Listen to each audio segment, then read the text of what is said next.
Cubaan 1, 2, 3, 4, 5, 6. Cubaan 1, 2, 3. Boleh dengar ke? Cuba bagi signal kalau boleh dengar. Boleh dengar ke suara?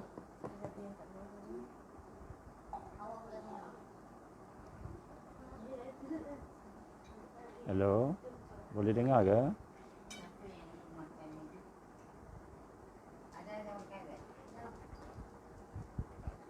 Assalamualaikum warahmatullahi wabarakatuh. Cubaan 1, 2, 3, 4, 5, 6, 7, 8, 9, 10. Subhanallah, alhamdulillah, la ilaha illallah, wallahu. Dengar clear ke? Dengar jelas ke? Dengar jelas?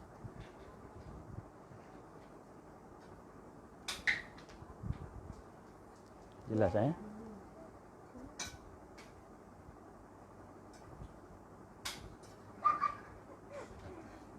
Okey, insya-Allah.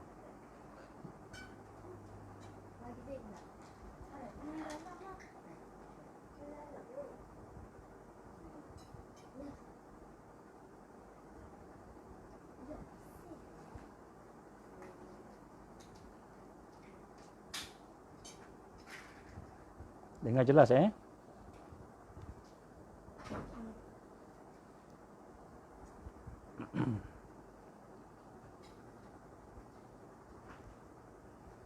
Okey, alhamdulillah. Insya-Allah sementara kita tunggu kawan-kawan yang lain. Mungkin dalam 2-3 minit insya-Allah kita akan mula.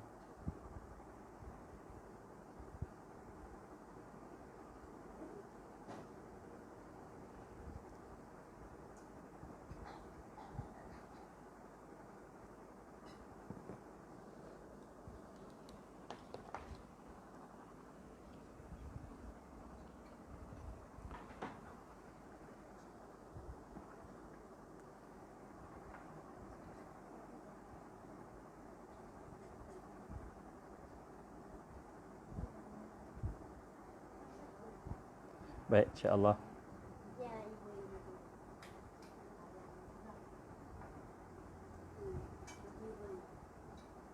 Ramai yang baru nak minta approve masuk dalam FB. Sekejap lagi.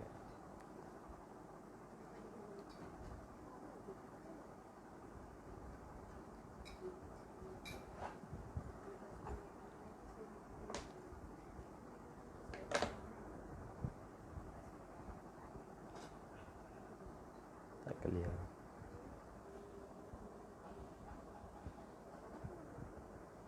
Mata ada masalah sikit. Tak ikut.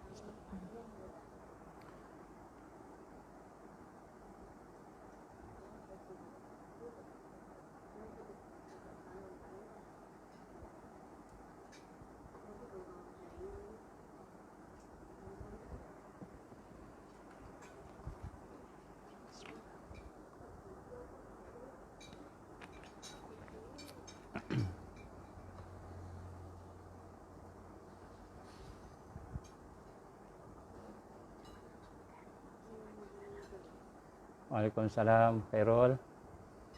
Sihat insya-Allah. Cermin mata ni ada problem sikit. Insya-Allah. Clear, jelas suara jelas Insya-Allah kita lagi tunggu lagi 2-3 minit insya-Allah sementara kawan-kawan kita masuk ni.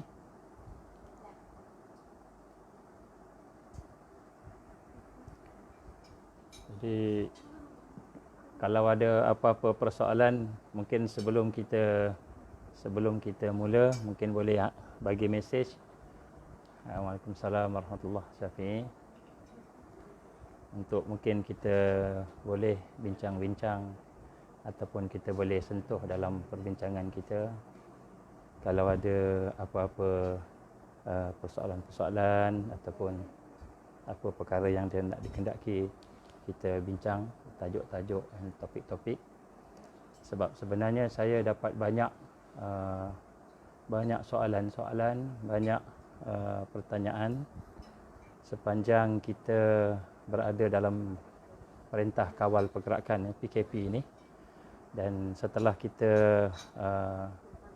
berhenti sebentar kita punya kuliah-kuliah, jadi banyak soalan-soalan yang datang, yang masuk, dan saya tak boleh nak jawab soalan-soalan itu secara menyeluruh. Barulah hari ini insya-Allah kita berpeluang untuk kita berbincang berkenaan dengan perkara-perkara yang bersangkutan dengan kalau kita nak sebut bencana pun sebenarnya tidaklah bencana kepada COVID-19 ini, dan juga perkara yang berlaku.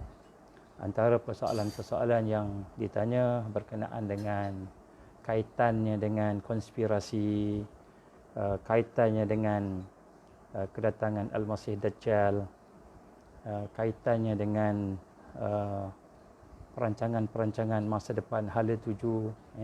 Jadi insya-Allah semua itu akan saya sentuh. Cumanya mungkin pada malam ni kita tak akan sentuh semualah.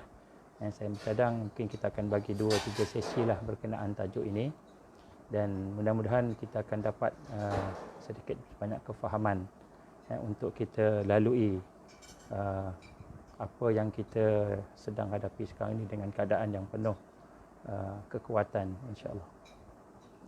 Baik, jam saya dah tunjuk 9.15. Kita mulakan dengan Ummul Quran sama-sama. Al-Fatihah. A'udzubillahi minasyaitonirrajim. Bismillahirrahmanirrahim. Alhamdulillahirabbil alamin, arrahmanirrahim, maliki yaumiddin. Iyyaka na'budu wa iyyaka nasta'in. Ihdinas siratal mustaqim. Siratal ladzina an'amta 'alaihim ghairil maghdubi 'alaihim waladdallin. Amin. A'udzubillahi samil 'alim minasyaitonir rajim. Bismillahirrahmanirrahim. Innal hamdalillah nahmaduhu wa nasta'inuhu wa nastahdi wa nastaghfiruh wa na'udzu billahi min shururi anfusina wa min sayyiati a'malina. May yahdihillahu fala mudilla lahu wa may yudlil fala hadiya lahu. Asyhadu an la ilaha illallah wahdahu la syarika lahu wa asyhadu anna Muhammadan abduhu wa rasuluh. Qala rabbi shrah li sadri wa yassir li amri wahlul 'uqdatam min lisani yafqahu qawli. Rabbi zidni ilman, amma ba'd. Assalamualaikum warahmatullahi wabarakatuh, dan salam sejahtera. Alhamdulillah, kita bersyukur kepada Allah Subhanahu Wa Taala kerana pada malam ini kita berpeluang untuk bertemu setelah sekian lama kita terpaksa tangguh perbincangan-perbincangan kita, dan kita telah pun merasakan telah sampai masalah untuk kita berjumpa dalam talian online ini. Jadi untuk pengetahuan semua, dalam program kita malam ini, kita bukan hanya ada orang Islam, tetapi ada juga orang yang bukan Islam. Jadi perbincangan kita ini akan berbentuk menyeluruh, dan kita akan sesuaikanlah dengan tahap pemikiran dan kefahaman mereka yang ada dalam majlis ini. Sebab ada di kalangan ahli kita ini daripada orang yang beragama lain yang telah menyatakan dia akan mendengar sama perbincangan kita pada malam ini. Dan perbincangan kita juga malam ni sebenarnya sampai ke Thailand, insya-Allah sampai ke luar negara. Jadi terasa agak kita rasa nak kena hati-hati sikitlah bahasanya tu, takut silap faham. Alhamdulillah. Pertama-tama tuan-tuan, puan-puan rahmati Allah, marilah sama-sama kita bersyukur sangat kepada Allah. Kerana dengan keizinan Allah sebenarnya, walaupun apa keadaan kita sekarang ini, kita berada dalam keadaan yang terbaik. Itulah sebenarnya yang menjadi kunci kepada orang yang beriman kepada Allah. Kita susah, kita senang, kita yakin bahawa segala yang berlaku ini adalah dengan izin Allah. Ya, sebab itulah perkara yang pertama dalam kefahaman kita nak kena melihat bahawa apa sahaja yang berlaku, dia tidak boleh lari daripada ketentuan qada dan qadar Allah. Maka kita nak melihat bukan hanya COVID-19 sebagai satu peristiwa, satu mungkin yang menyusahkan. Kita nak kena melihat juga COVID-19 itu adalah makhluk Allah. Kita nak juga melihat kalau ada di kalangan kita yang ada kefahaman-kefahaman yang menyatakan bahawa peristiwa ini datang daripada konspirasi pakatan jahat orang-orang tertentu. Jadi walaupun ia merupakan pakatan jahat ataupun memang dia berlaku secara natural, secara kita kata suatu yang tabi'i, kita nak kena nampak yang pertama sekali, semua yang berlaku mestilah dengan izin Allah. Ini nombor satu. Jadi apabila kita melihat semua itu dengan izin Allah, maka barulah hati kita tenang. Bagi mereka yang tak percaya kepada Islam, ataupun belum lagi masuk Islam, belum lagi mengenal Islam, faham Islam, bersama Islam, maka tentulah dalam hati kita ada satu perasaan, satu keyakinan bahawa sesungguhnya di situ ada satu kuasa, ada satu yang boleh menguasai, iaitu Tuhan. Hakikat Tuhan tu ada dan tak boleh kita elakkan. Bukti apa Tuhan itu ada, dan kita lihat segala perkara yang berlaku ni dia tersusun. Tidak ada yang kita nampak tidak tersusun, walaupun nampak macam kita nampak dia macam huru-hara, porak-peranda, angin datang, angin pergi, ribut datang, ribut pergi, tapi semua tu dalam keadaan yang tersusun kalau kita teliti, insya-Allah. Tuan-tuan, puan-puan rahmati Allah Taala, apabila kita menyebut tentang virus ini dan apabila ia melibatkan hidup kita, kalau dulu kita dengar, kita tengok dalam cerita-cerita contagious lah, contagion lah, ada cerita-cerita tentang virus ni kan, maka kita ingat itu hanya cerita-cerita. Tapi rupa-rupanya setelah kita mengalami peristiwa-peristiwa sebelum ini, seperti SARS, seperti virus flu H1N1 yang sebelum ini, begitu juga dengan beberapa bencana-bencana bersangkut paut dengan biologi, dan setengah disebut biological weapon. Maka kita lihat, bila kita melihat semula itu, kita baru tahu bahawa sesungguhnya perkara ini adalah merupakan perkara yang sedang dan akan berlaku dan kita sedang menghadapi. Dan bila kita sedang berhadapan dengannya, maka macam mana saya sebut tadi, maka terganggulah nikmat kita. Saya sendiri pun terpaksa duduk di kawasan, di rumah, tak boleh keluar. Sama-sama kita lah, hanya keluar bila beli makanan aja. Susah. Sebahagian daripada kawan-kawan kita tak boleh berniaga, sebahagian daripada kawan-kawan kita tak boleh bekerja, dan ada di kalangan saudara-saudara kita terputus pendapatannya, terus tak ada langsung. Jadi berbagai perasaan kita rasa resah, kita rasa gelisah. Tambahan lagi apabila yang amat berhormat Perdana Menteri mengumumkan pula siang tadi akan sambung pula kita kata PKP, perintah kawal pergerakan ini, arahan-arahan ini, dan kita tak tahu sampai bila. Sebenarnya dalam kajian yang kita buat, kita dapat memahami bahawa apa yang berlaku pada hari ini akan ada dia punya penghabisannya. Cumanya bilakah penghabisannya? Bagaimana perancangan-perancangan hala tuju ke arah mana COVID-19 ni? Jadi semua itu insya-Allah saya akan sentuh, tapi kalau tak sempat malam ni kita akan sentuh besok insya-Allah. Baik, yang pertama sekali sebelum kita pergi kepada perkara-perkara yang kontroversi. Kontroversi ini contohnya macam pakatan jahat. Seperti ada orang kata virus ini dibuat oleh CIA, oleh Amerika. Ada orang kata virus ini dibuat oleh China. Adalah yang mengatakan berbagai-bagai lagi. Jadi sebelum kita pergi ke tajuk itu, yang mana memang tajuk itu telah pun dikaji insya-Allah, dan kita telah pun ada beberapa kesimpulan-kesimpulannya, marilah sama-sama kita berbincang perkara yang asas dahulu. Apakah perkara yang asas?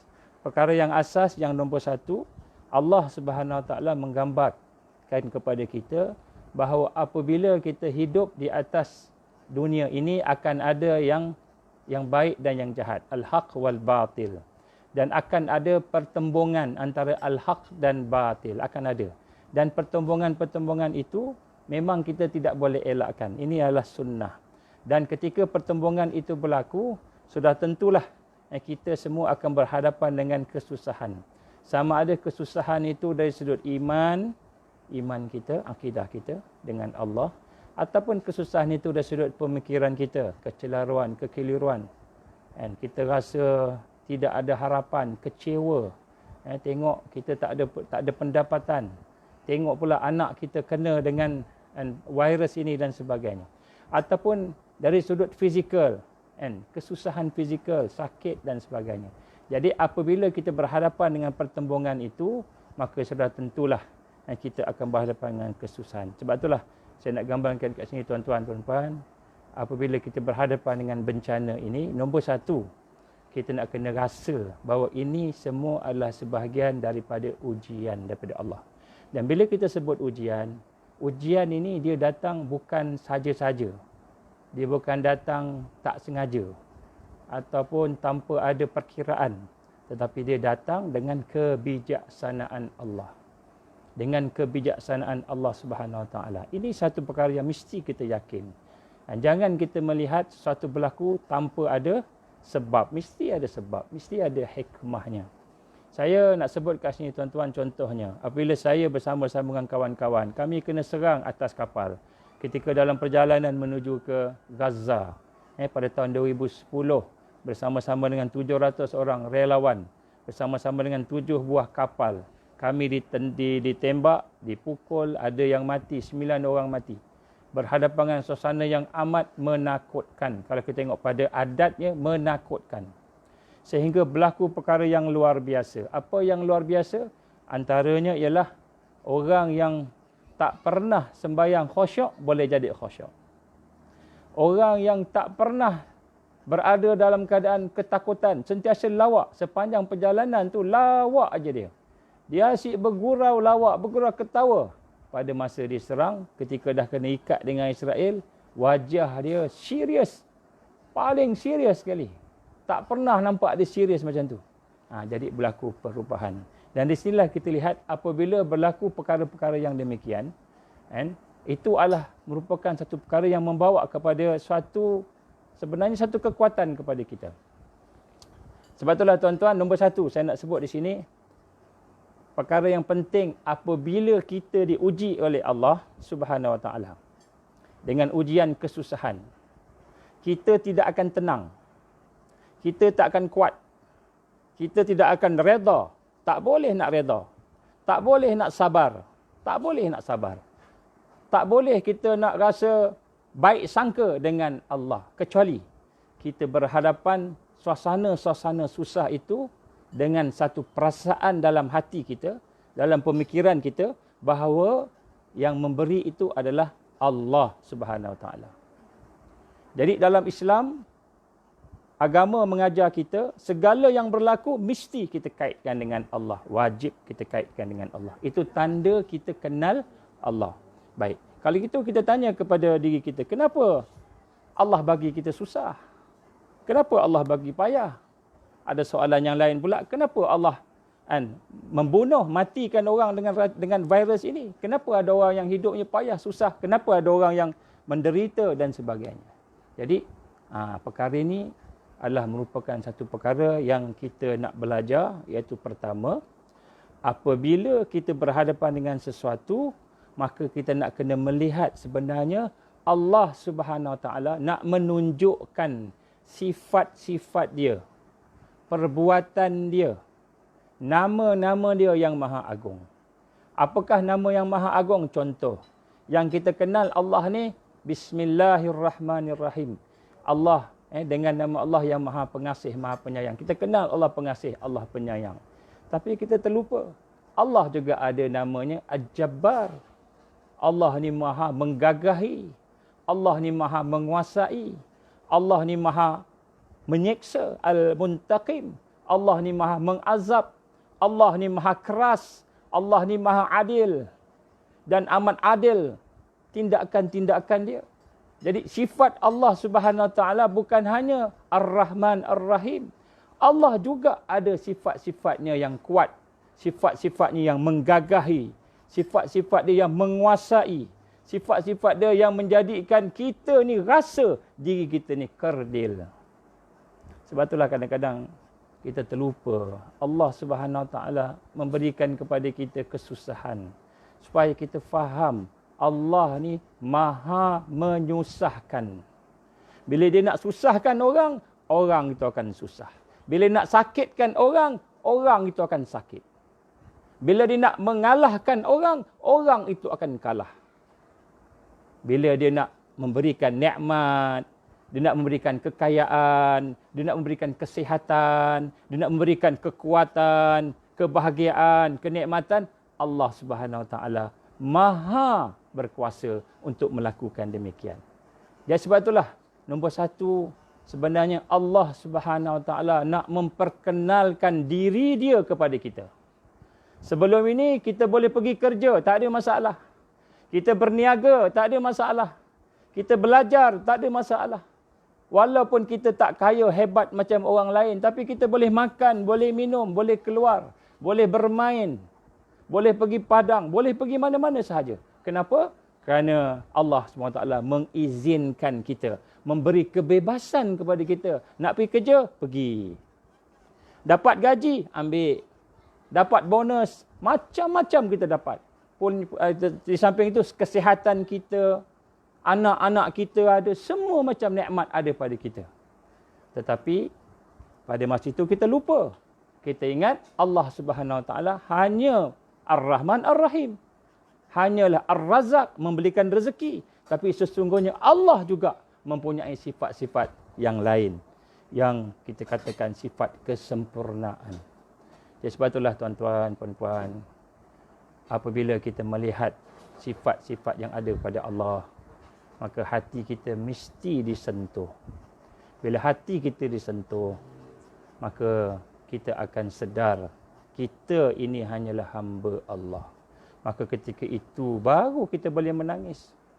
Baru kita boleh menyesal dosa-dosa kita. Baru kita boleh bertaubat. Jadi sebab itulah pada hari ini, malam ni, kita nak kena rasa. Bila kita cerita pasal kehidupan kita, maka kehidupan kita ni sebenarnya hanyalah satu yang digerakkan oleh Allah. Al-Hayyu Al-Qayyum. Allah yang maha hidup, dia yang menghidupkan kita. Allah yang maha berkuasa, berkehendak ke atas sesuatu. Dan dia memberi kehendak kepada kita. Saya nak buat satu contoh, tuan-tuan.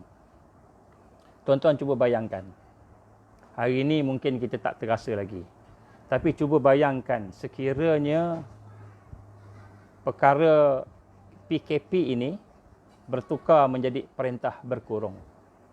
Sekiranya perkara perintah kawal pergerakan ini bertukar kepada lockdown, lockout.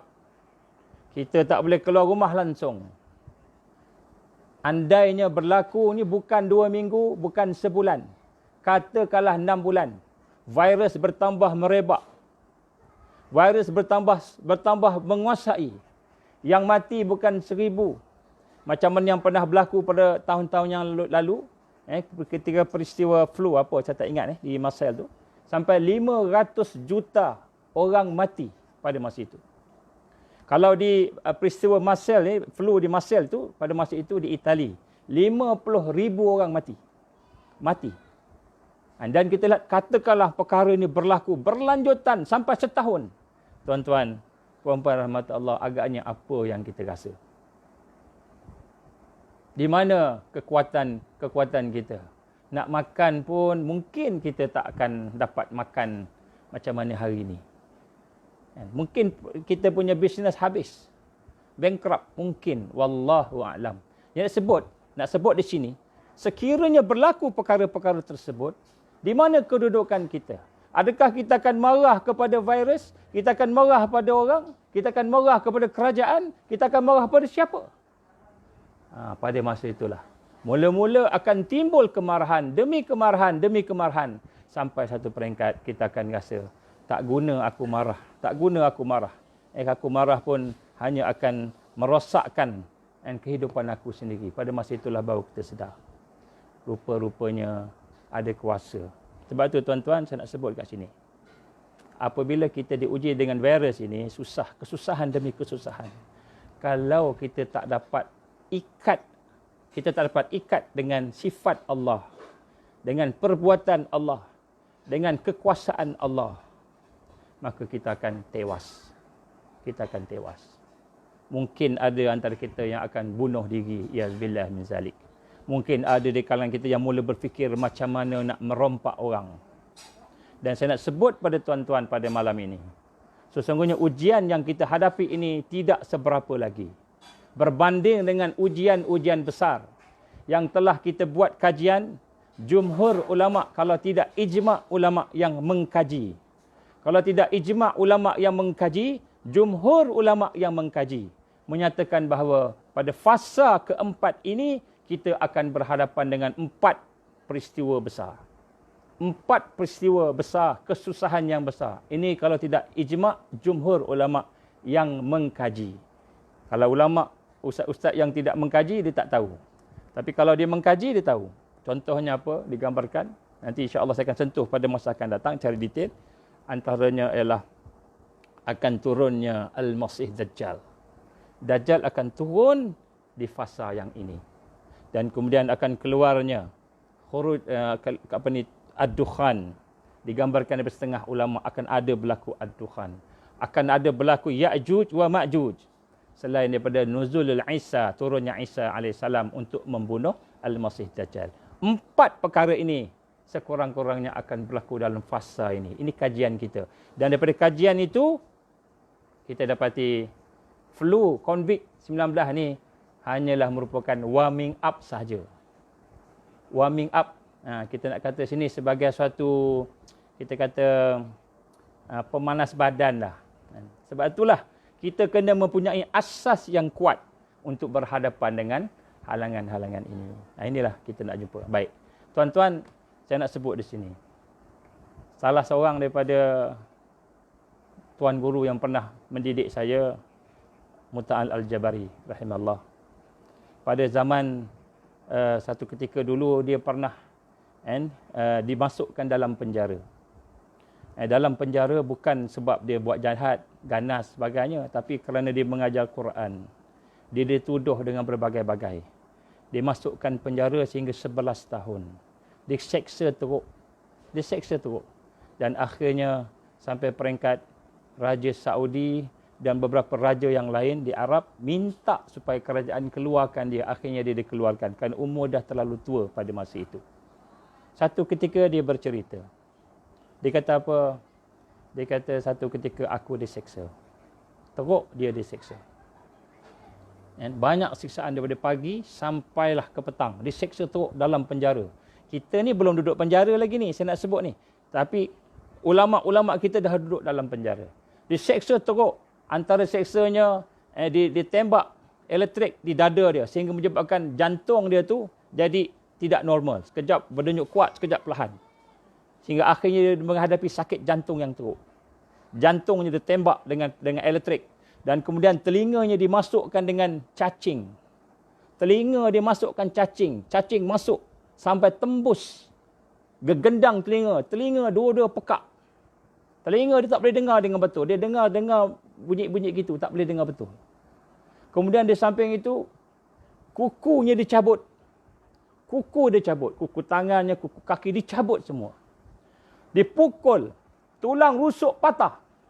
Satu hari diseksa, semua ada. Sehingga akhirnya dia keluar daripada tempat siksaan, terbongkok-bongkok.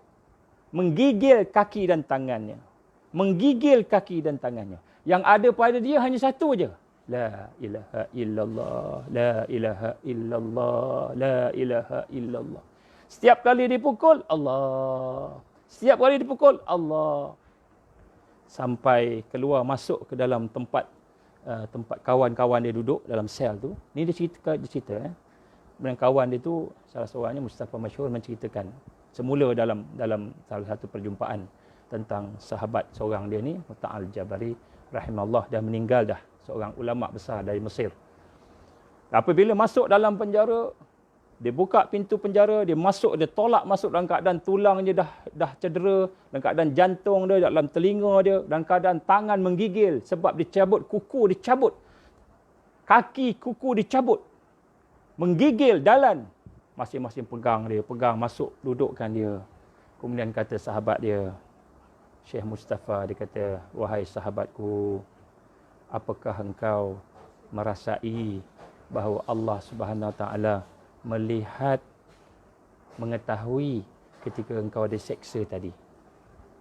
Dia tengok wajah sahabat dia, dia pun kata, Alhamdulillah, wahai sahabatku, sesungguhnya aku tak putus-putus mengucapkan kalimah Allah, Allah. Nak sebut la ilaha illallah pun sakit. Tak boleh nak sebut la ilaha illallah. Allah, Allah, Allah. Itu yang dia boleh sebut.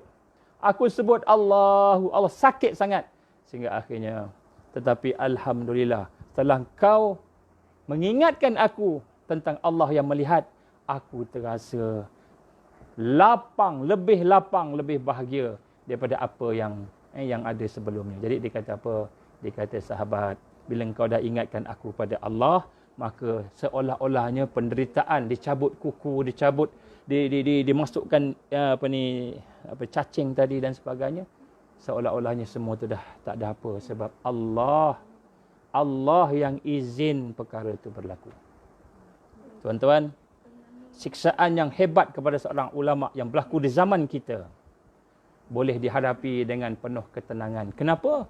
Apabila dia rasa setiap kesakitan, kepedihan, kesusahan yang ada dalam siksaan oleh mereka yang ada tadi, dia rasakan itu daripada Allah.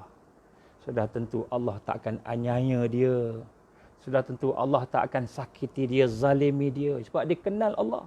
Allah Maha Penyayang, Maha Pengasih. Sudah tentulah ada sesuatu yang akan memberikan, yang Allah akan berikan pada dia. Seorang lagi sahabat kita namanya Syekh Abu Bakar Al-Awawidah. Merupakan pengerusi Persatuan Ulama Rabitah Ulama Palestin. Pernah datang ke Malaysia. Pernah kami bawa keliling Malaysia untuk berjumpa dengan orang-orang kampung, dengan orang-orang yang ada di sini, menceritakan tentang apa yang ada di Palestin, bagaimana Israel, jahatnya Israel. Antara cerita dia sendiri kena tangkap dan telah dijatuhkan hukuman selama 500 tahun kalau tak silap, ataupun 400 tahun lebih lah begitu. Dan apabila dia telah dijatuhkan hukuman tersebut, dia cerita bukan hanya sekadar hukuman, dia turut diseksa. Dia pernah ditahan dalam bilik siksaan selama 40 hari kalau tak silap saya, dan akhirnya ditorture dan sebagainya, matanya buta. Matanya buta. Satu ketika saya bersama-sama dengan dia dan bawa dia pergi mengikut satu perjalanan lah, nak pergi jumpa ceramah kat orang-orang ni, kat masjid sebagainya. Malam tu saya duduk dengan dia, saya tanya dengan dia, Syekh, ceritakanlah pada kami bagaimana saat-saat kamu berhadapan dengan kesusahan, diseksa oleh Israel. Israel seksa teruk sampai buta matanya, sampai bengkok tulang belakangnya ni dijolok bengkok.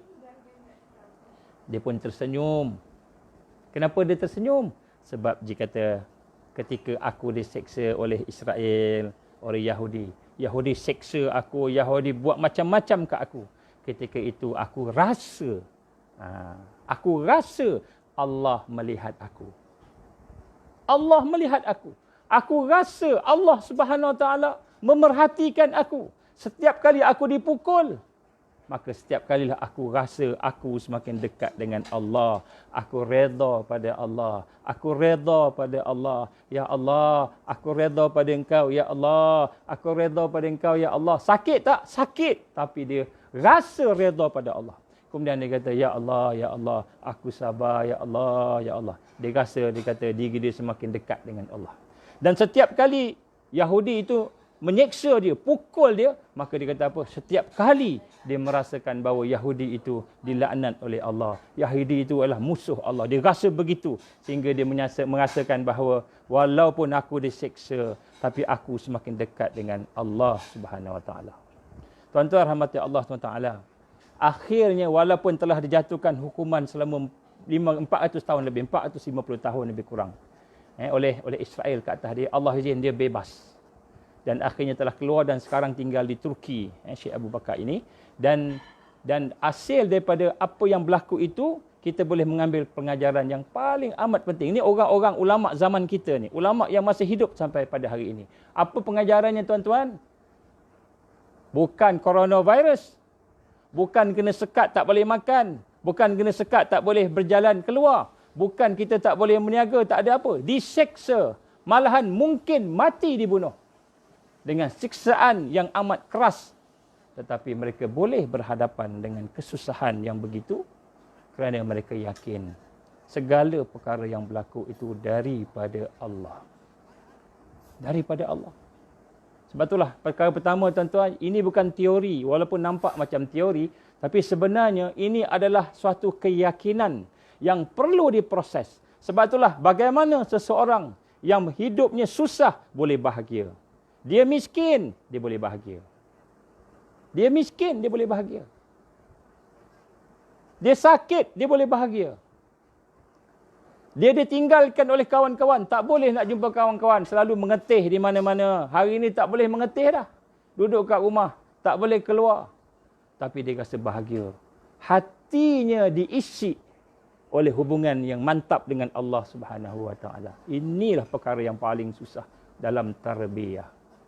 Sebab tu tuan-tuan rahmati Allah Taala, nombor satu, kefahaman kita pada malam ini, kita nak kena rasa sungguh-sungguh bahawa segala yang berlaku ni daripada Allah. Dan kenapa berlaku? Takkan Allah ni kejam sangat sampai mati ramai orang. Tuan-tuan, sesungguhnya di dalam hidup kita ada dua jenis nikmat. Ada dua jenis nikmat yang Allah beri kepada kita. Yang pertama disebut nikmat mutlaqah. Dihuraikan oleh para ulama kita, antaranya Ibn Qayyim Al-Jauziyah rahimahullah. Apa maksud nikmat mutlaqah ini secara bahasanya, secara senangnya? Itu nikmat iman, nikmat Islam, nikmat kita mampu berhubung dengan Allah. Kita mampu terikat dengan Allah. Kita mampu melaksanakan amal saleh sampai kita berjaya dunia akhirat. Ini nikmat yang mutlaqah. Nikmat yang sebenar, yang hakiki. Yang mana kalau ada pada seseorang itu, maka dia akan bahagia, dia akan berjaya di dunia dan di akhirat. Ini nikmat yang pertama. Yang ini kita tak pandang. Sebab dia bukan duit, bukan kekayaan. Duit, kekayaan, kesihatan, harta, anak-anak, keluarga, kawan-kawan. Segala nikmat yang ada di dunia yang kita nampak ini, itu adalah nikmat muqayyadah. Nikmat yang bersifat relatif. Yang Allah Subhanahu Wa Taala memberi kepada seseorang sebagai ujian pada dia. Maknanya, ada orang yang diuji dengan kaya, banyak harta. Ada orang yang diuji dengan pangkat, dikenali orang, tinggi pangkatnya. Ada orang yang diuji dengan kesusahan, diuji dengan kepayahan, diuji dengan perkara-perkara yang dia tak suka. Ini nikmat muqayyadah. Nikmat ini bukan menunjukkan kemuliaan ataupun kehebatan yang hakiki kepada seseorang. Nikmat yang kedua ini hanyalah ujian. Sebab itulah kita lihat hari ini. Saya pernah tanya pada diri saya, kenapa? Kenapa Nabi-Nabi susah hidup dia? Nabi Muhammad, susah hidup Nabi Muhammad. Kita di bulan Isra' Mi'raj. Kenapa berlaku peristiwa Isra' Mi'raj? Kerana Nabi diuji sampai peringkat maksima. Diuji sampai peringkat yang tinggi. Apa ujiannya? Bukan saja diuji dengan orang Quraisy yang menolak dia. Diuji dengan boykot. Diuji macam-macam. Akhirnya kekasih dia, isteri dia, Sayyidatina Khadijah radhiyallahu anha meninggal dunia. Allah ambil. Sebelum tu Abu Talib, pak saudara dia, meninggal dunia. Allah ambil. Kemudian bila dia nak berdakwah ke Taif, nak pergi ke Taif, orang Taif pula baling batu, baling macam-macam sampai menghina dia. Sehingga dia menyatakan paling susah ialah ketika di Taif. Kenapa Rasul diuji begitu? Susah kehidupan Rasul sallallahu alaihi wasallam. Orang yang soleh-soleh, ulama-ulama, tidak ada ulama mazhab contohnya. Yang 4 mazhab 4, tidak ada seorang pun melainkan semua kena penjara. Semua dipenjara, walaupun yang penjaranya sultan, orang Islam. Tapi masih dipenjara, diseksa. Merasai kesusahan dan kepayahan. Kenapa? Kerana kita lihat bahawa nikmat kesenangan, nikmat kemudahan hidup, nikmat ada kawan-kawan ramai, nikmat ada isteri cantik, suami handsome, nikmat ada anak-anak ramai yang cerdik-cerdik. Semua nikmat yang ada pada kita adalah merupakan nikmat muqayyadah sebagai satu ujian kepada kita. Allah bagi kita rumah, kita rasa tak rumah tu Allah bagi? Ke kita rasa rumah tu kita punya? Walaupun dalam title, sertifikat kata kita punya rumah tu, tapi siapa yang punya rumah? Kalau Allah nak ambil rumah, boleh dia ambil. Bila-bila masa dia boleh ambil. kesihatan kita. Hari ini kita diuji dengan ketakutan daripada penyakit yang kita rasa sekarang ni tidak ada vaksin. Saya akan cerita sikit vaksin ni. Sekejap lagi saya akan cerita. Tak ada ubat. Tuan-tuan, jangan harap pada ubat manusia. Tak ada. Tak ada ubat. Tak ada vaksin. Kalau kita tengok kajian daripada pakar-pakar virologis menyatakan pada kita, vaksin nak buat ni, dia kena uji dengan binatang, dia kena uji dengan manusia, lepas tu baru boleh dikeluarkan. Minima paling cepat pun, sebelum ini dalam 7 tahun hingga 10 tahun baru dapat vaksin. Kalau mungkin kata orang kita dah ada pengalaman dengan MERS, dengan SARS yang sebelum ini, mungkin cepat sikit. Paling cepat dia kata 6 bulan, paling cepat. Itu pun vaksin yang tidak tentu lagi boleh menyembuhkan. Jadi secara ringkasnya tuan-tuan, kita jangan berharap dengan vaksin. Jangan berharap dengan vaksin. Penyakit SARS, kalau tak silap saya, sampai sekarang tidak ada vaksin. Dia berhenti tanpa vaksin. Tak sempat vaksin keluar, lalas vaksin tak keluar langsung. Tuan-tuan rahmati Allah SWT, saya nak sebut kat sini. Sebenarnya apabila Allah Subhanahu Wa Taala memberikan nikmat kepada kita, Allah nak menunjukkan sifat dia Ar-Rahman, sifat dia Ar-Rahim, Ar-Razak. Allah nak tunjuk kat kita. Kita perasan tak? Kita boleh makan tadi, dinner kita makan. Mungkin tak sama makan dinner sebelum ini. Dinner mungkin tak sedap ke, agaknya sardin je ke, agaknya wallahu a'lam. Kita perasan tak? Kita makan tu, masuk dalam mulut kita tu. Allah yang bagi, Ar-Razak. Allah yang maha memberi rezeki. Kita perasan tak? Allah sayang kat kita. Kita rasa tak Allah kasih kat kita? Kita rasa tak? Ini nombor satu. Bila dapat nikmat, Allah nak uji. Kita ni rasa. Sebab kalau kita tak boleh rasa sayang pada Allah, macam mana kita nak syukur pada Allah? Kita sebut Alhamdulillah tu kosong. Main-main aja. Tak ada rasa apa-apa. Jadi sebab itulah tuan-tuan saya nak sebut kat sini. Ramai orang bimbang, nikmat makan hilang. Nikmat kesihatan hilang. Ramai orang bimbang, bisnes rugi. Ramai orang bimbang, kawan-kawan mati, saudara mati, anak mati. Ramai orang bimbang, sakit, kesihatan hilang. Tetapi mereka tak rasa bahawa kesihatan, kesenangan yang ada itu juga merupakan pemberian daripada Allah. Dia tidak bimbang hubungan dia dengan Allah. Dia baca Quran, dia tak rasa apa-apa. Dia sembahyang, dia tak rasa apa-apa. Tuan-tuan rahmati Allah. Sebab itulah kita nak kena pada malam ini sama-sama rasa bahawa sesungguhnya Allah memuliakan kita bukan dengan nikmat dunia. Kalaulah nikmat dunia ini tanda kita ni mulia, maka sudah tentu Allah tak bagi walaupun satu teguk air kepada orang yang tidak beriman pada dia. Kata Nabi sallallahu alaihi wasallam, kalau dunia ni lebih mulia daripada sebelah kepak nyamuk, nescaya Allah tak akan bagi walaupun seteguk air kepada manusia yang ada pada hari ini yang tidak beriman dengan Allah. Tetapi Allah bukan bagi seteguk, Allah bagi kekayaan. Allah bagi berbagai perkara. Maknanya apa? Maknanya nikmat yang Allah bagi kepada kita ini yang sebenarnya yang kita kena rasa ialah nombor satu, nikmat iman. Apa maksud nikmat iman? Nikmat kita kenal Allah. Nikmat kita kenal Allah. Nikmat kita sayang Allah Subhanahu Wa Taala. Ini yang pertama tuan-tuan. Ya sebab itulah pada hari ini kita kena dalam konteks tarbiyah. Macam mana kita nak rasa bahagia? Sebab itulah saya nak sebut pada malam ni nombor satu tuan-tuan. Kita nak kena rasa bahawa segala yang berlaku kita jangan nampak makhluk yang buat, makhluk yang berkuasa. Tetapi segala yang berlaku Allah yang punya. Allah yang berkuasa. Bila kita melihat yang ini, maka kita dah berada di atas jalan yang benar. Ini nombor satu. Nombor dua tuan-tuan, macam mana cara kita nak mentarbiah diri kita, nak membina hubungan yang macam ni. Nombor dua tuan-tuan, yang jadi masalah kita hari ini ialah hati kita kotor. Hati kita kotor. Bila hati kita kotor, maka pada masa itu kita tak dapat rasa kasih sayang Allah. Kita tak rasa Al-Jabbar, Allah yang maha menguasai, tak rasa. Kita tak rasa Allah SWT yang menguasai nyawa kita, memberi kesihatan pada kita. Kita tak rasa bila hati kita kotor. Kita bimbang kalau kita pergi supermarket, beli barang-barang, kita beli sanitizer. Bersihkan tangan. Walaupun kat situ ada 70% alkohol yang kalau terkena api terbakar, kita boleh bersihkan tangan kita. Kita basuh muka kita.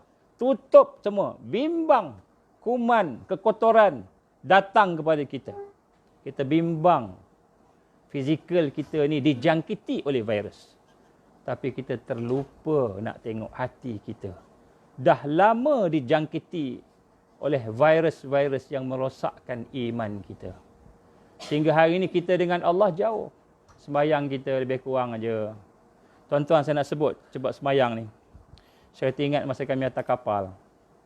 Masa kami atas kapal nak kena serang. Malam tu nak kena serang dengan Israel. Bila nak kena serang dengan Israel, saya ulang sikitlah pada saudara-saudara yang mungkin dah pernah dengar cerita ni. Maka pada ketika itu, kami sembahyang maghrib dengan isyak buat jamak kasar di atas kapal di Laut Mediterranean. Saya merasakan sembahyang yang paling indah sekali. Saya rasalah. Dan saya rasa kawan-kawan pun sama juga. Ramai yang menangis. Ketika sembahyang menangis. Bila baca Bismillahirrahmanirrahim. Alhamdulillahirrabbilalamin. Baca Fatihah. Setiap ayat kita baca sungguh-sungguh. Kita rasai. Kita kata Alhamdulillah, segala puji pada Engkau ya Allah. Rasa. Ya Allah, hanya Engkau lah ya Allah. Rasa rendah diri kita. Tuan-tuan. Kenapa agaknya? Kerana rupa-rupanya dalam maklumat yang kami terima, malam nanti kami akan berdepan dengan Israel. Israel komando yang akan menyerang kapal, yang akan mungkin menembak, membunuh, dan mungkin itulah solat yang terakhir. Tuan-tuan, saya nak sebut pada tuan-tuan. Kadang-kadang kita lalai. Kita ingat kita dah okey. Tapi hati kita kotor dengan penyakit. Apa contoh hati kita kotor, tuan-tuan? Saya sebut ni satu. Satu penyakit yang kita tak perasan. Apa dia? Kita rasa kita akan hidup sampai tahun depan. Kita akan hidup sampai minggu depan. Kita rasa kita akan hidup sampai besok pagi. Padahal belum tahu kita hidup sampai besok pagi. Apabila Perdana Menteri mengumumkan bahawa PKP diteruskan, perintah kawal pergerakan ini diteruskan, ditambah lagi 14 hari daripada 31 hari bulan. Ditambah lagi. Maka kita dah nampak, ya Allah, susahnya, payahnya, apalah. Kalau orang politik kutuk habis. Kalau orang yang parti tak sama dengan Perdana Menteri akan kutuk habis. Saya ada kawan-kawan dalam satu grup kutuk habis. Apalah begini. Tuan-tuan, kita rasa kita akan hidup sebulan lagi daripada sekarang. Tiba-tiba esok tarikh mati kita, tuan-tuan. Allah firman dalam Quran, fa iza jaa ajaluhum la yastakhiruna sa'ah wa la yastaqdimun. Bila sampai waktu ajal, maka akan tidak akan ditangguhkan, tidak akan dicepatkan, tidak akan ditangguhkan walaupun satu saat. Tuan-tuan, ini penyakit. Apa penyakit? Kita ingat kita akan mati bulan depan. Kita ingat kita akan mati tahun depan. Kita ingat kita akan mati 3 hari ke depan ni. Ataupun 10 tahun. Padahal kita mati besok lusa. Tiba-tiba kita pergi ke supermarket, nak beli barang-barang, tengah pegang-pegang, Allah izin, adalah coronavirus datang ke kita. Kita pula ada penyakit-penyakit yang tertentu. Akhirnya Allah izin menjadi asbab kematian kita. Besok mati kita. Besok kita mati. Ataupun tak sempat kena coronavirus. Naik kereta, accident. Mati kita. Ataupun tak keluar pun daripada rumah. Duduk dalam rumah kita yang kita suka. Yang kita sayang rumah kita ni. Tiba-tiba terjatuh dalam bilik air. Terantuk. Pecah kita punya kepala. Meninggal kita. Bukan sebab coronavirus. Bukan sebab accident. Rumah kita, bilik air kita, bunuh kita. Tuan-tuan, rupanya besok kita mati. Tuan-tuan rahmati Allah, kita tak perasan. Rupanya betul lah. Jadi itulah merupakan penyakit, tuan-tuan. Sebab tu saya nak sebut kat sini. Bagi seorang yang beriman, hati dia sentiasa berusaha untuk mendekati Allah. Walaupun dari sudut perancangan, dari sudut perancangan hidup dunia ni, kita kena rancang sampai 1,000,000 tahun. Seolah-olah kita akan hidup 1,000,000 tahun. Rancangnya. Kita punya perkiraan kita. Tapi hati kita, rasa hati kita, seolah-olah kita akan mati besok. Jadi bila kita mati besok, apa maksud kita mati besok? Maksudnya kalau kita sembahyang malam ni, sembahyang sungguh-sungguh. Kalau kita nak taubat malam ni, taubat sungguh-sungguh. Kalau kita nak baca Quran sungguh-sungguh. Kalau kita nak interaksi dengan keluarga di rumah, sungguh-sungguh. Sebab besok kita mati, tak jumpa dah. Ini perasaan orang yang beriman tadi. Ini kita kata penyakit. Kadang-kadang kita tak perasan. Kita nak bersihkan tangan kita dengan hand sanitizer. Kita bersih dengan sabun. Kita mandi, tutup muka. Kita lupa hati kita kotor dengan penyakit. Hati kita terdinding, terhijab dengan Allah. Sedangkan Allah setiap saat, setiap masa memperkenalkan sifat-sifat dia kepada kita. Ya, sebab itulah tuan-tuan rahmati Allah SWT, marilah sama-sama kita rasa sungguh-sungguh. Ini perkara yang penting nombor satu. Kita nak kena kenal Allah, perbuatan dia, af'al dia, sifat dia, nama dia, dan kita hubungkan dengan seluruh yang ada di atas muka bumi ini. Bila kita dapat melakukan itu, insya-Allah kita akan rasa bahagia. Kenapa kita bahagia? Nombor satu, Allah tidak akan menzalimi kita. Kenapa seseorang itu terkena sesuatu yang dia tak suka? Sudah tentu ada perkara-perkara hikmah yang Allah akan beri pada dia. Maka kita pun berlapang dada dengan Allah. Kita pun redha, kita pun sabar. Tuan-tuan, mungkin anak kita mati, tuan-tuan. Mungkin ada orang yang kita sayang meninggal dunia sebab coronavirus. Mungkin Allah uji kita dengan kematian keluarga kita. Tapi pada masa itu kita boleh sabar. Kenapa kita sabar? Kita kena tahu. Yang ambil dia, yang bunuh dia, yang matikan dia bukan coronavirus. Yang matikan dia ialah Allah yang maha menghidupkan dan yang maha mematikan.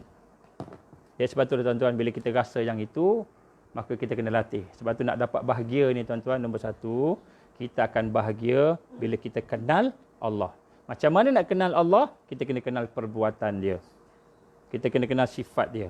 Maka bila kita melihat apa yang berlaku, sentiasalah kita patah balik. Bila kita melihat ada dua perkara. Yang pertama, sifat jamal Allah, sifat cantik Allah, indah Allah, elok Allah. Bila kita tengok satu perkara yang kita suka, itulah sifat keindahan, kecantikan, Ar-Rahman, Ar-Rahim, contohnya.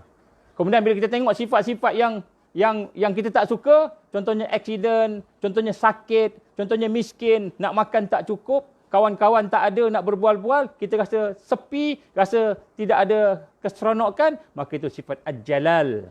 Jalal ni apa? Allah ni maha besar, Allah ni maha menyiksa, Allah ni maha mengalahkan, Allah ni maha menguasai, maka kita pun tunduk diri kita kepada Allah. Tuan-tuan rahmati Allah Ta'ala, perkara kedua saya nak sebut kat sini, berkenaan coronavirus. InsyaAllah besok saya akan ulas berkenaan coronavirus ni macam mana asal usul dia. Ke mana hala tuju dia. Sama ada dari sudut konspirasi teori pakatan jahat antarabangsa yang ada di hadapan kita yang banyak ni, ada banyak sangat. Ataupun dari sudut Quran dan hadis, yang kita akan tengok ada kaitannya dengan Al-Masih Dajjal. Ada kaitan, tuan-tuan. Saya bagi satu contoh. Pada hari ini, ceramah para pendakwah, bukan pendakwah, pendakyah Israel, Rabai. Apa ceramah dia? Ceramah dia kata apa? Coronavirus ini adalah kemurkaan Tuhan kerana kamu melambat-lambatkan pekerjaan kamu untuk mengeluarkan Malik Messiah, Raja Al-Masih Dajjal. Jadi ini salah satu ceramah dia. Ini saya akan cerita besok. Malam ni tuan-tuan, perkara kedua yang nak saya sebut ni insya-Allah ialah tentang coronavirus ni.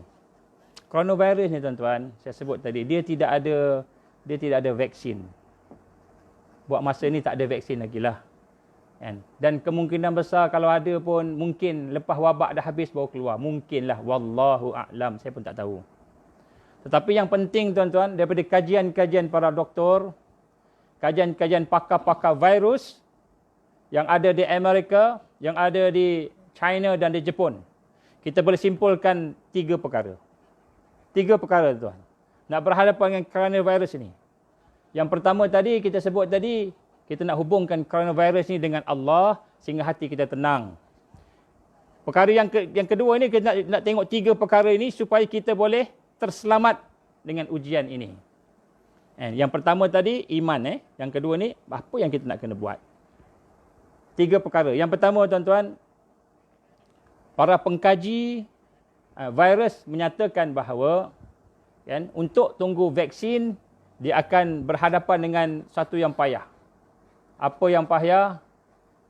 Iaitu dia kena berhadapan dengan, kita contoh, dia kena ada original virus, dia tahu dia punya data-data sejarah dia, barulah dia boleh nak buat dia punya antivirus vaksin. Yang kedua, kata para pakar-pakar virus ini, secara ringkas saya sebut kat sini, vaksin dia bukan menyembuhkan. Tetapi yang menyembuhkan adalah antibody yang kuat. Maknanya vaksin tu kita ambil, maka dia akan stimulate badan kita, organ kita untuk mengeluarkan antibody. Antibody itulah yang akan lawan dengan virus tersebut. Maka kuncinya bukan pada vaksin. Kuncinya pada kekuatan antibody kita. Kekuatan antibody kita. Maka sebab itulah apa yang berlaku di Korea, walaupun tidak ada vaksin, mereka telah berjaya mengurangkan kematian dan mereka telah berjaya banyak melakukan pembebasan daripada coronavirus ini. Apa yang mereka buat, tuan-tuan? Nombor 1 ialah kebersihan. Islam daripada dulu lagi dah sebut, apa pun yang ada pada kita mesti bersih zahir dan batin. Batin bersih iman kita, bersih akidah kita. Zahir bersih kita punya fizikal kita. Maka nombor 1, tuan-tuan, Islam ajar kita dan terbukti berlaku di Korea sekarang dan telah berjalan dengan baik, termasuk di China, iaitu mereka menjaga hygiene. Mereka menjaga kebersihan. Maknanya nak kena pastikan tubuh badan kita bersih, tangan kita bersih, pakaian kita bersih. Kenapa? Kerana kebersihan itu adalah salah satu perkara yang penting untuk menghalang virus daripada datang. Itu nombor 1. Jadi sebab itulah, jaga kebersihan. Saya cadangkan pada tuan-tuan, dalam masa kita PKP ni, dalam darurat ini, banyakkanlah berwuduk. Banyakkan berwuduk. Berwuduk ni bukan saja kita akan basuh tangan dan muka kita, semua sekali kita akan basuh yang ada anggota wuduk. Perbanyakkan wuduk dan dalam hati minta tolong pada Allah. Ya Allah, jadikanlah wuduk aku ini sebagai ubudiyah, sebagai ibadah. Dan selamatkanlah aku daripada perkara-perkara yang boleh merosakkan hidup aku. Banyakkan berwuduk. Wuduk habis, ambil lagi. Kalau kita rasa kita nak tu, berwuduk. Yang sanitizer semua tu buatlah macam biasa. Tapi nak sebut sini, wuduk. Kenapa? Wuduk itu adalah merupakan salah satu perkara asas yang menjadikan sahabat-sahabat dulu mendapat tempat yang tinggi di sisi Allah. Ini nombor 1. Menjaga kebersihan makanan kita. Jadi kita kena jaga kebersihan. Sekarang dah sampai wajib. Menjaga kebersihan ni wajib. Nombor 1. Nombor 2, tuan-tuan, kita kena meningkatkan kekuatan antibody kita. Vaksin yang sebenar, peranan ialah meningkatkan antibody badan. Bila kita makan vaksin, vaksin tu akan meningkatkan antibody badan dan akhirnya badan yang mengeluarkan antibody itu akan memakan virus tadi ataupun akan menjadikan virus tadi itu mati dan keluar daripada badan. Maka kunci di sini ialah makanan-makanan sunnah. Kuncinya di sini ialah makanan-makanan sunnah. Maka sebab itulah tuan-tuan rahmati Allah Ta'ala, untuk kita meningkatkan antibody kita, badan kita, maka nombor 1, makanlah yang halalan tayyibah. Yang halal dan yang baik. Yang baik ni bukan saja halal, tetapi dia bebas daripada syubhah dan juga sesuatu yang bebas daripada perkara-perkara yang merosakkan kesihatan kita. Ya, sebab tu tuan-tuan nak sebut sini, sekurang-kurangnya 7 perkara kita kena cari. Simpan ni. Simpan. Nak masuk Ramadan ni simpan. Nombor 1, tuan-tuan, kita kena cari Allahumma salli ala Muhammad. Korma. Korma, senang. Korma. Ni makanan-makanan yang sunnah ni kan. Yang Rasulullah. Korma. Dia semua ada khasiat dia. Tuan-tuan Google lah dekat dalam internet banyak. Korma, buah tin, minyak zaitun, habatus sauda, madu, kemudian apa lagi? Ada 7 perkara. Nanti saya letak kat sebenarnya ni lah. Makanan sunnah ni. Jadi kita banyakkan mengambil makanan-makanan yang sunnah ini. Mudah-mudahan kismis. Mudah-mudahan kita akan diberikan kekuatan antibody. Di samping itu, kalau ada suplemen, contohnya suplemen yang halal, suplemen yang baik, ambil lah. Supaya memperkuatkan kita. Contohnya kita kata ulam-ulam, herba-herba, ambil. Ini semua adalah perkara yang akan memperkuatkan antibody kita. Bila antibody kita kuat, insya-Allah virus tidak ada kekuatan. Kerana Allah yang kuat, yang maha kuat, akan memberi kemenangan kepada sunnah Rasulullah sallallahu alaihi wasallam. Jangan bimbang. Jadi sebab itulah tuan-tuan, sebenarnya coronavirus ni berbanding dengan SARS, MERS dan virus sebelum ni, coronavirus ni tak rasa hebat macam yang sebelum ni. Sebab dia ada limitasi dia. Ada sudut virus tadi. Walaupun ada yang mati, tapi tak sehebat yang sebelum ini.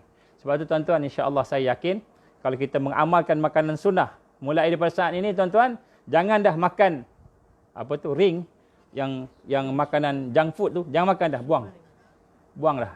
Yang ada colouring buang lah. Tak payah makan dah benda-benda macam itu. Roti canai pun elakkan tuan-tuan, ada margarine. Margarine ni plastik tuan-tuan. Margarine ni plastik. Kalau nak makan butter. Butter tu dia original. Baik. Jadi makanan yang sihat, yang pertama sekali jaga kebersihan, makanan yang sihat, yang ketiga tu. Saya sebut tiga benda ni. Insya-Allah kalau kita amalkan daripada kajian yang kita buat, yang disarankan oleh pakar-pakar kita, yang ketiga ni ialah yang paling penting sekali, iaitu kita sentiasa mengamalkan doa dan pergantungan kepada Allah. Dan doa dan pergantungan pada Allah ni bukan baca saja-saja, tapi baca dengan rendah diri, sungguh-sungguh, dengan penuh pasrah kepada Allah. Bila kita baca dengan syarat-syarat dia, maka Allah akan tolong kita. Maka bagaimana cara tuan-tuan? Contohnya, antara yang paling mujarab tuan-tuan ialah air zam-zam. Saya sebut air zam-zam. Kalau boleh dapat air zam-zam lah. Kalau tak boleh dapat, susahlah kita nak, tak boleh dapat air zam-zam pun, kita cuba cari air zam-zam. Antaranya apa? Kita baca, ketika nak baca ni, ini adalah diajar oleh tuan-tuan guru kita lah. Doa, ini tak ada dalam hadis, tapi kita boleh amalkan insya-Allah sebab dia tidak terkeluar daripada sunnah. Apa hadisnya? Apa bacaannya? Bila kita ambil, katakanlah ini air zam-zam. Kita buka botolnya tu, dan kemudian kita baca Bismillahirrahmanirrahim. Kita bercakap dengan air zam-zam. Air zam-zam ni makhluk Allah. Dan kita minta pada Allah. Apa yang kita cakap? Kita cakap dengan air zam-zam. Ya Allah. Kita cakap pada dia. Ya Allah. Ya Rahman. Ya Rahim. Kita cakap dengan dia, tapi hati kita tuju pada Allah. Ya Allah. Ya Rahman. Ya Rahim. Ya Zul Jalali wal Ikram. Atas sifatmu air, yang sembuh lagi menyembuhkan, yang sihat lagi menyihatkan, yang kuat lagi menguatkan, yang bersih lagi membersihkan. Ini sifat air zam-zam. Sifat air zam-zam, dia boleh menyihatkan, kata Rasul. Dia boleh menguatkan, kata Rasul. Dia boleh menyembuhkan, kata Rasul. Ini semua sifat-sifat air zam-zam dalam hadis-hadis. Jadi atas sifatmu air, yang kuat lagi menguatkan, yang sihat lagi menyihatkan, yang sembuh lagi menyembuhkan, yang bersih lagi membersihkan. Kita sebutlah doa tadi. Barakallah wa tabarakallah. Kunci dia kat situ tuan-tuan. Barakallah wa tabarakallah. Kita niatkan supaya kita ni sembuh penyakit. Bukan coronavirus, apa penyakit pun. Niatkan dalam hati masa sebut barakallah wa tabarakallah untuk minum. Minum insya-Allah. Ajaran daripada tuan-tuan guru kita, sekiranya kita amalkan tu, insya-Allah air zam-zam akan menjadi satu ubat yang menyembuhkan biiznillah, dengan izin Allah Subhanahu wa taala. Baik, insya-Allah tuan-tuan, saya minta maaf. Saya pun tak perasan dah pukul 10, dekat-dekat 1 jam. Saya tak nak lama-lama sangat. Insya-Allah kalau ada soalan-soalan ke yang boleh saya minta maaf, mata saya tak berapa nampak sangat. Satu lagi. Apa dia? Makanan sunnah kismis ya. Kismis. Kismis dah sebut dah. Ada makanan sunnah ni kita carilah makanan sunnah. Tapi makanan sunnah, okey. Kemudian makan ikut sunnah. Jangan sunnah aja, makan sampai boncit. Makan ikut sunnah. Maknanya masa lapar makan. Dan jangan lupa setiap kali makan macam mana air zam-zam tadi, minta pada Allah. Kismis ke apa ke minta pada Allah. Niat supaya diberikan kekuatan dan kesihatan. Minta pada Allah. Itu kunci dia, minta pada Allah. Allah yang menyembuhkan, bukan makanan yang menyembuhkan. Baik, insya-Allah tuan-tuan, kalau ada kesempatan, esok masa yang sama, saya akan bawa perbincangan kepada tuan-tuan tentang perancangan-perancangan jahat Al-Masih Dajjal dan juga perancangan-perancangan jahat musuh-musuh Islam. Apa yang mereka rancang berkenaan dengan COVID-19 ini dan juga hala tuju mereka.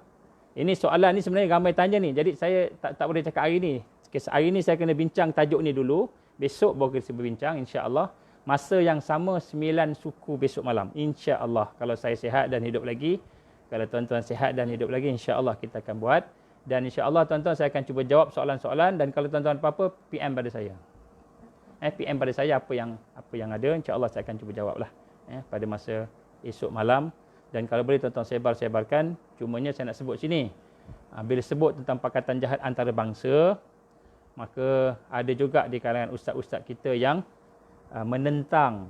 Saya minta maaf lah, saya guna perkataan menentang ataupun mengata macam-macam lah. Sampai ada setengah ustaz dia kata apa, siapa yang mengkaji pakatan jahat ni, dia tu ejen Dajjal. Masya Allah. Jadi subhanallah, alhamdulillah, wala ilaha illallah, Allahu Akbar. Saya jadi ejen Dajjal pula tuan-tuan.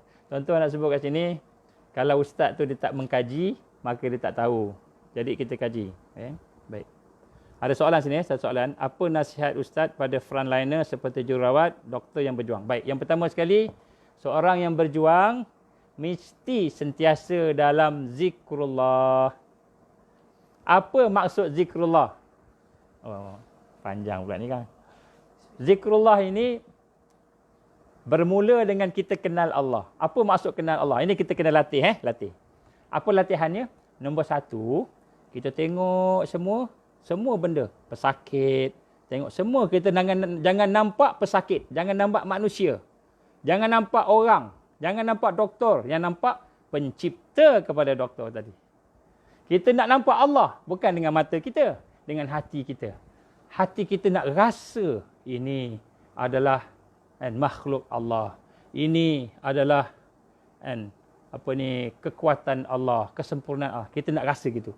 Jadi bila melihat sesuatu, kita jangan nampak makhluk sahaja, nampak pencipta kepada makhluk. Punya rasa, bukan dengan mata, dengan rasa hati.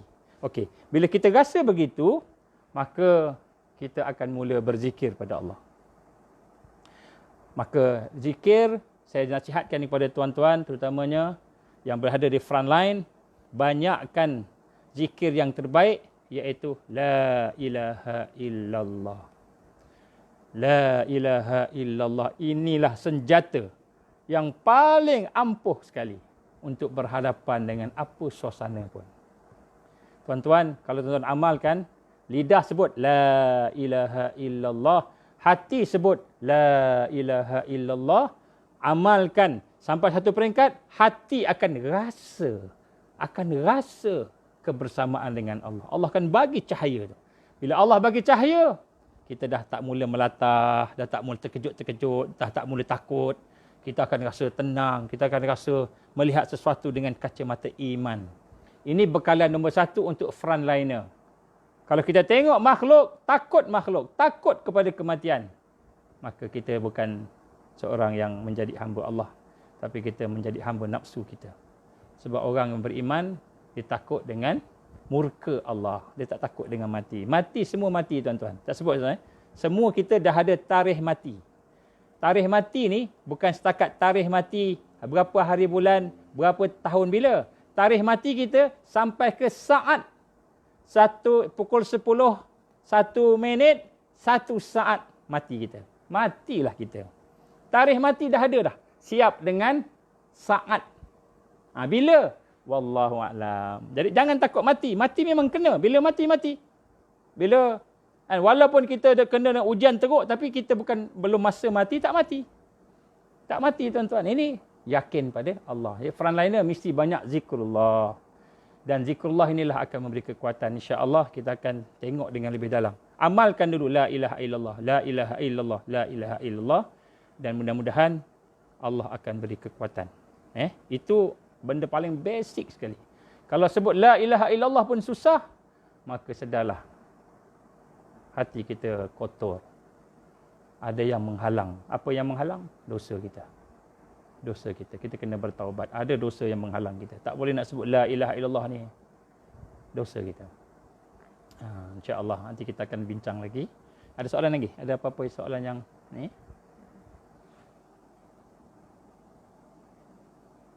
Ada? Tak ada? Ada soalan-soalan apa yang saya tengok sekejap kalau ada? Oh, okey.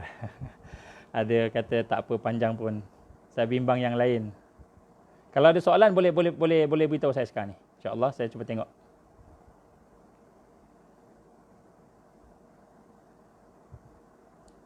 Baik, ada yang minta ulang Baik, banyak kawan-kawan ada kat sini. Terutama kawan-kawan yang dah 50 ke atas ni. First batch, Ansari, kan? Dan juga kawan-kawan yang lain ni. Kan? Marilah sama-sama kita rasa yang bunuh kita, yang matikan kita, yang beri ajal kepada kita bukan coronavirus, tapi Allah. Maka kita nak kena dekatkan diri kita dengan Allah. Macam mana kita dah sampai umur penghujung. Mudah-mudahan Allah berikan kekuatan bagi kita insya-Allah. Baik, saya rasa mungkin itu kot insya-Allah. Saya akan sambung lagi besok pukul 9 suku. Kalau besok mungkin tajuknya agak panas, mungkin panjang sikit kot. Sebab besok ni memang banyak sangat soalan ni. Sampai ada yang bagi dah 2-3 minggu, dah 2-3 kali dihantar. Jadi insya-Allah saya akan beritahu tentang perancang hala 7. Ke mana sebenarnya agaknya lah hala 7 COVID-19 ni. Sampai bila agaknya? Apa planning mereka? Dan saya ada nasihat pada kerajaan juga insya-Allah. Jadi mudah-mudahan Allah ampunkan dosa kita dan mudah-mudahan Allah berikan kekuatan bagi kita insya-Allah. Kita doa sama-sama. Allahumma salli ala sayyidina Muhammad wa ala alihi wa sahbihi barak wasallam. Kita doa rabitah. Kita baca doa rabitah ni, kita bayangkan wajah-wajah anak-anak kita, keluarga kita, wajah saudara-saudara kita mudah-mudahan termasuk dalam doa ini insya-Allah. Allahumma salli ala sayyidina Muhammad wa ala alihi wa sahbihi barak wasallam. A'udzubillahi samil alim minasyaitonir rajim. Bismillahirrahmanirrahim. Alhamdulillahirabbil alamin. Wassalatu wassalamu ala asyrafil anbiya'i wal mursalin wa ala alihi wa sahbihi ajma'in. Allahumma innaka ta'lam anna hadhihi al-qulub qad istamat ala mahabbatik wa taqat ala ta'atik wa tawahadat ala da'watik wa tahadat ala nasrati syari'atik. Fasik Allahumma rabitataha wa adimuddaha wa hdiha subulaha wa amla'aha bi nurika allazi la yakhbu wa shrah suduraha bi faidil iman bik wa jamil tawakkuli alaik wa ahiha bi ma'rifatik wa amitha ala syati fi sabilik. Ya Allah, innaka ni'mal maula wa ni'man nasir. Allahumma ya muqallibal qulub sabbit qulubana ala dinik wa ala ta'atik wa ala jihad fi sabilik. Allahumma khtim alaina ya Allah bi husnil khatimah wa la takhtim alaina ya Allah bi su'il khatimah. Allahumma inna nas'aluka ridhaka wal jannah wa na'udzubika min sakhatika wan nar. Ya Allah ya Rahman, ya Allah ya Rahim, ya Allah ya Hayyu ya Qayyum, bi rahmatika nastaghits. Ya Allah, bantulah kami, berilah kekuatan kepada kami, jadikanlah hati kami, fikiran kami, hidup kami sentiasa berubudiah kepadamu ya Allah. Jadikanlah hati kami, fikiran kami, kehidupan kami sentiasa dalam keadaan mengenalmu ya Allah, sentiasa dalam keadaan berhubung denganmu ya Allah. Ya Allah, ya Rahman, kami banyak dosa, kami banyak salah, kami banyak keaiban, kami banyak kelemahan. Ya Allah, janganlah jadikan kelemahan kami, keaiban kami, dosa kami, perkara yang kau murkai yang ada pada kami itu penghalang hidayah-Mu. Janganlah jadikan penghalang kepada barakah, taufik dan hidayah-Mu ya Allah. Ya Allah, ya Rahman, ya Rahim. Jadikanlah ujian yang ada pada kali ini sebagai ujian yang meningkatkan diri kami, meningkatkan iman kami, meningkatkan takwa kami, meningkatkan Islam kami, meningkatkan ukhuwah kami ya Allah, sehingga menjadi golongan yang al-mahdiyin, golongan yang mendapat hidayah di akhir zaman ya Allah. Ya Allah, ya Rahman, ya Rahim, berilah kesabaran kepada kami dengan sabar yang sebenar, berilah keredaan kepada kami dengan keredaan yang sebenar. Ya Allah, ya Rahman, ya Rahim, jadikanlah hati kami sentiasa berbaik sangka denganmu ya Allah. Ya Allah, Ya Rahman, Ya Rahim. Tunjukkanlah jalan kepada kami, jalan orang-orang yang mendapat hidayah-Mu, Ya Allah. Rabbana zalamna anfusana wa illam taghfir lana wa tarhamna lanakunanna minal khasirin. Rabbana la tuzigh qulubana ba'da idh hadaitana wa hab lana min ladunka rahmah innaka antal wahhab. Rabbana hab lana min azwajina wa dhurriyyatina qurrata a'yun waj'alna lil muttaqina imaman. Allahumma inna na'udzubika min azabi jahannam. Allahumma inna na'udzubika min azabil qabr. Allahumma inna na'udzubika min fitnatil mahya wal mamat. Allahumma inna na'udzubika min fitnatil masiihid dajjal. Allahumma inna na'udzubika minal ma'sam wal maghram. Ya Allah, terimalah doa kami, Ya Allah. Rabbana taqabbal du'ana innaka antas samiul alim. Wa tub alaina ya Allah innaka antat tawwabur rahim.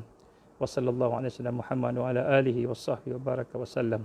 Subhana rabbika rabbil izzati amma yasifun wassalamun alal mursalin walhamdulillahi rabbil alamin.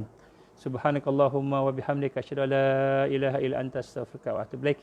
Bismillahirrahmanirrahim. Wal 'asri innal insana lafi khusr illa alladzina amanu wa 'amilus solihat wa tawasaw bil haqqi wa tawasaw bis sabr.